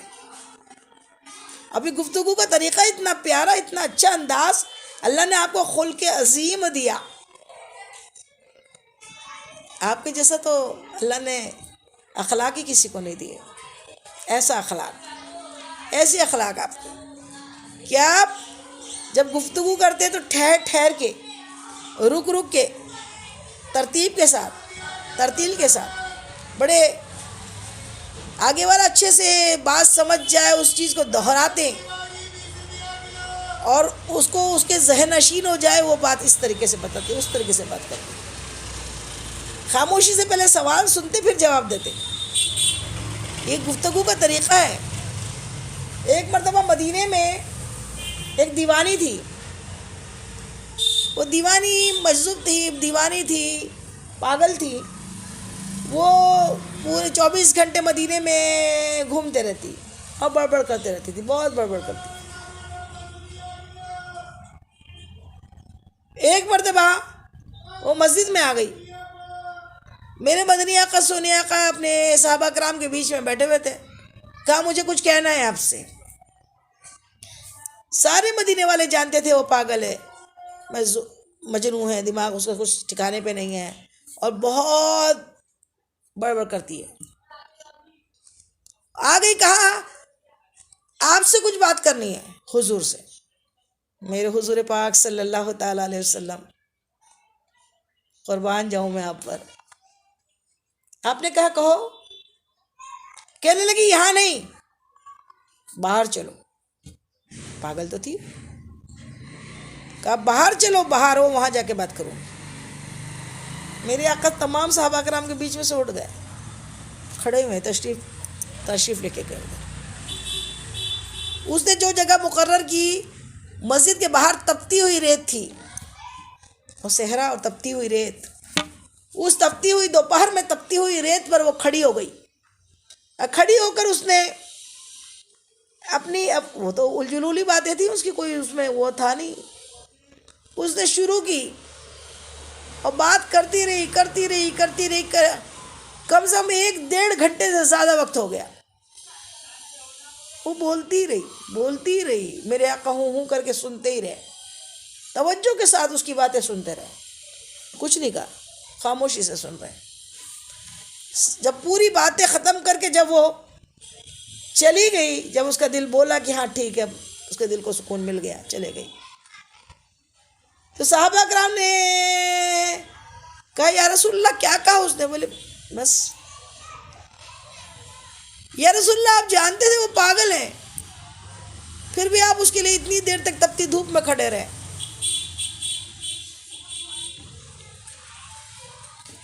اس کی باتیں سنتے رہے.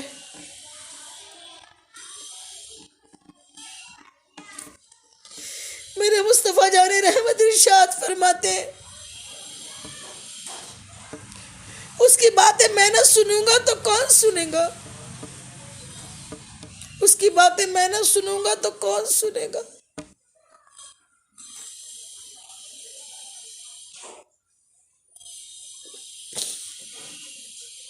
وہ بے کس ہو کے آسرا، بے بس ہو کے بس سرکار دو عالم صلی اللہ تعالی علیہ وآلہ وسلم فرماتے میں نہ سنتا تو کون سنتا؟ ایسے پیارے نبی کی ہم امت ہے، ہم بھی کسی کے دردوں کو سن لیا کرے، کسی کے دکھڑے کو سن لیا کرے. کسی کے دکھڑے کو سن لینا، جو کسی کا بے دکھڑا خاموشی کے ساتھ اس کو ڈھارڈس دے کے سن لیتا ہے، اللہ اسے بے حساب کے جنت میں داخل فرمائے گا. یہ بھی میرے آقا کی حدیث ہے۔ یہ بات کرنے کا طریقہ، یہ بات کرنے کی سنت ہے کہ جب تک آگے والا اپنی بات پوری نہ کر دے بیچ بیچ میں نہ ٹوکے۔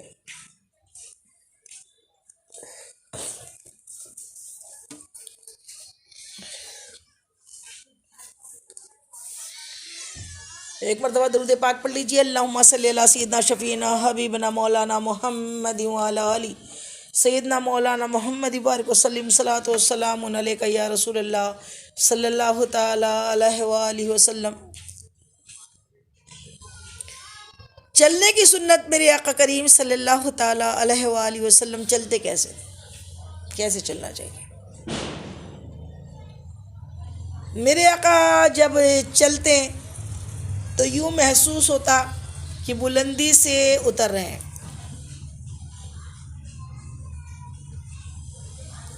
سامنے دیکھتے اور نظر نیچے جھکی ہوتی، نیچے اور سامنے۔ کبھی بھی آپ نے کنکھیوں سے بھی ادھر ادھر نہیں دیکھا، اپنے چہرے کو ادھر ادھر نہیں گھمایا، کسی کے گھر کے جانب غلط نظر سے کیا اچھی نظر سے بھی نہیں دیکھا۔ آپ جب بھی چلنے کی سنت میں آپ بڑے بڑے قدم لے کر سامنے دیکھتے ہوئے، نظریں جھکاتے ہوئے چلتے، ان کے ساری کے ساتھ چلتے۔ یہ چلنے کی سنت ہے۔ آج مردوں میں کیا عورتوں میں بھی چلیں گے سامنے اور دیکھیں گے ادھر ادھر ادھر ادھر، اس کا گھر، اس کا گھر، اس کا گھر، اس کا گھر۔ یہ سنت نہیں ہے۔ ہم کو حضور پاک صلی اللہ تعالیٰ علیہ وسلم کی سنتوں پہ عمل کرنا ہے۔ قرآن اللہ تعالیٰ نے ہمارے لیے نازل کیا، حضور کے لیے نہیں، حضور پہ نازل کیا۔ اور پریکٹیکل زندگی کے لیے اپنے حبیب کو بھیج کے ہمیں پریکٹیکل لائف سکھانے کے لیے اپنے محبوب کو بھیجا، لیکن عقل کے اندر تو اس میں بھی حبیب کو لا لیتے ہیں۔ اللہ نے حبیب کو ڈانٹا، اللہ نے حبیب کی تنبیہ کی، اللہ اکبر، معاذ اللہ، معاذ اللہ، معاذ اللہ۔ حبیب پاک پہ نازل ہوا، حبیب کے لیے قرآن نازل نہیں ہوا۔ آپ پڑھے پڑھائے آئے، تبھی پڑھانے کے لیے آئے۔ اگر آپ پڑھے نہیں ہوتے تو بنا پڑھے والے کو تو پرائمری کا بھی ٹیچر کوئی نہیں بناتا، تو سارے عالموں کا ٹیچر، سارے عالموں کا پروفیسر اللہ نے جس کو چنا کیا وہ بنا پڑھا تھا؟ اللہ جس کی بھلائی کا ارادہ کرتا ہے، حدیث مبارکہ ہے، اسے غیبی طریقے سے علم دین اور علم دنیا سے مالا مال فرما دیتا ہے، اسے علم عطا کر دیتا ہے۔ ایک معمولی بندے کی بات یہ ہے جسے پسند کرتا ہے، اور جس کی پسند میں دنیا بنائی، جس کی محبت میں دنیا بنائی، اس کو کتنا عطا کیا؟ اسے بے حساب عطا کیا، اسے اتنا عطا کیا کہ اعلیٰ حضرت فرماتے ہیں میں تو مالک ہی کہوں گا، کیونکہ ہو مالک کے حبیب، اور محبوب اور محب میں نہیں میرا تیرا۔ جو کچھ عطا کیا، جتنا عطا کیا، سب کچھ عطا کیا۔ دوست سے کون چھپاتا ہے؟ دوست کو تو اپنا ہر سیکرٹ بتاتا ہے۔ پھر اللہ نے تو دوست کیا محبوب بنایا ہے۔ دوست تو اللہ کے ولی ہے۔ ولیوں کے پاس جو ہم جاتے ہیں نا، ولیوں کی فاتحہ خوانی کراتے ہیں جو، وہ دوست ہے۔ آقا تو محبوب ہے۔ محبوب تو ایک ہی ہوتا ہے، کوئی نبی بھی محبوب نہیں ہے۔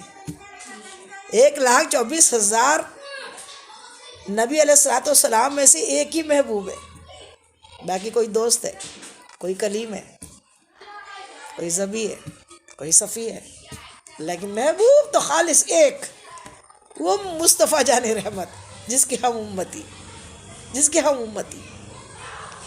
امتی ہیں، گنہگار سیاہکار ہے، اپنے گناہوں پہ توبہ کریں، سنتوں پہ عمل کرتے ہوئے زندگی بسر کریں۔ انشاءاللہ زندگی بہت سہل بھی ہو جائے گی، آسان بھی ہو جائے گی، خوبصورت بھی ہو جائے گی۔ اذان ہو رہی ہے۔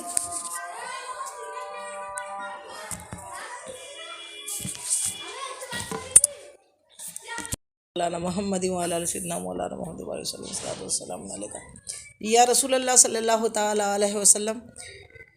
تو پیارے آقا کی پیاری سنتیں، اور سنتیں تو یہ ہے کہ آقا کریم صلی اللہ تعالیٰ علیہ وسلم، سرور عالم صلی اللہ علیہ وسلم، اشرف الانبیاء، امام الانبیاء کی سب سے پیاری سنت و سلام میں آپ پہل کرتے۔ آپ یہ نہیں دیکھتے کہ کوئی بڑا ہے یا چھوٹا ہے، آپ پہلے سلام کرتے۔ آپ بچوں کو بھی سلام فرماتے، سلام کرتے۔ آپ کہیں مسجد سے گزرتے، بچے کھیلتے نظر آتے، آپ سلام میں پہل کرتے، آپ سلام کرتے۔ اور بچوں سے محبت کرنا بھی میرے آقا کی پیاری سنت ہے۔ ننھے ننھے بچوں سے محبت کرنا، پیار سے ملنا، اخلاق کے ساتھ ملنا، ان کو سلام میں پہل کرنا، تو وہ سلام سیکھیں گے۔ آج تو لوگ اکڑ میں رہتے وہ سلام پہلے کریں۔ جو سلام میں پہل کرتا ہے اس کو زیادہ نیکیاں ملتی ہے۔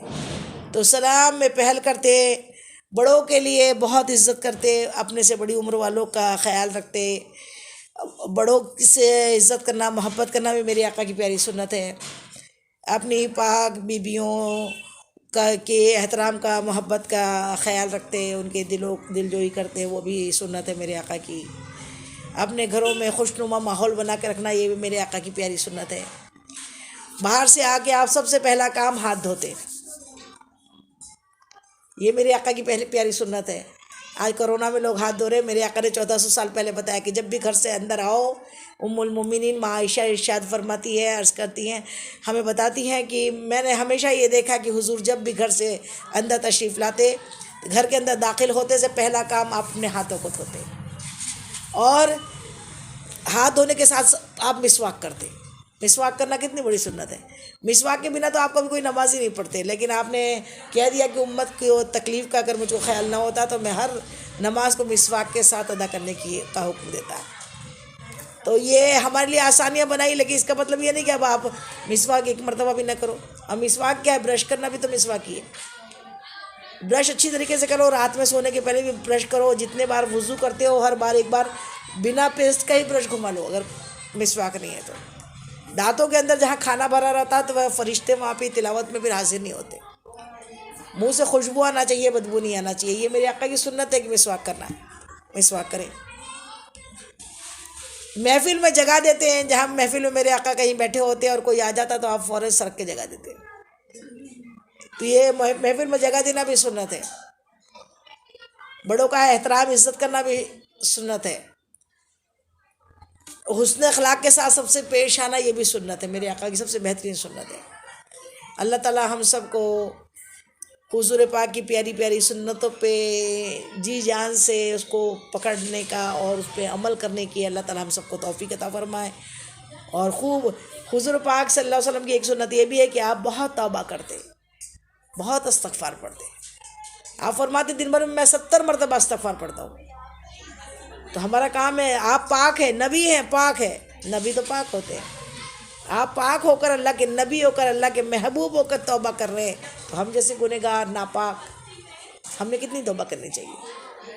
حضور کی سنت سمجھ کے اور اپنے گناہوں پہ نادم ہو کر صبح شام 100 مرتبہ توبہ کرنا چاہیے، استغفار پڑھنا چاہیے۔ اور استغفار پڑھنے کا مطلب صرف استغفار کے مالا پھیرنے کا نام نہیں ہے، گناہوں سے رک جانا، ندامت کے تالا لگانا، اس کا گلٹ کمپلیکس ہونا، پراشچت ہونا، اس کا اندر سے ندامت ہونا کہ نہیں یہ غلط ہوا، یہ غلط ہوا۔ اور مومن کی پہچان ہی ہے، مومن اگر کچھ غلطی کر لیتا ہے تو اس کو بے چینی ہو جاتی ہے، اور نیکی کرتا ہے تو اس کو بہت خوشی ہوتی ہے، اور کافر کو برا کر کے کوئی پرابلم نہیں آتا، کوئی تکلیف نہیں ہوتی اس کے دل کو، کیونکہ اس کا دل ہی مر گیا ہوتا ہے۔ جہاں اللہ ہوتا ہے، اللہ ذکر اللہ جہاں ہوتا ہے، جہاں عرش اللہ ہوتا ہے، وہاں اگر گناہ ہو جاتا ہے تو وہ بے چین ہو جاتا ہے۔